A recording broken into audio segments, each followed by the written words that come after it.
आज मैं एक बच्चे को वेट लॉस के लिए सर ने डायबूजी दिया था।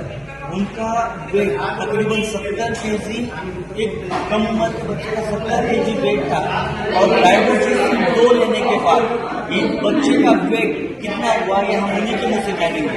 बच्चे तुम्हाला संघर्ष कोणत्या गावाचे तुम्ही? हातगावचे संघर्ष म्हणून मुलगा आहे। यांनी 2 बॉटल, इन्होंने 2 बॉटल लिया और 2 बॉटल में पहले कितना वेट था आपका? पहले 70 केजी वेट था और 2 बॉटल के लिए मैंने 1 महीना पीने के बाद लगभग अभी कितना वेट है? 60 केजी वेट है, यानी 10 केजी वेट क्या हुआ है यहाँ से लॉस हुआ है।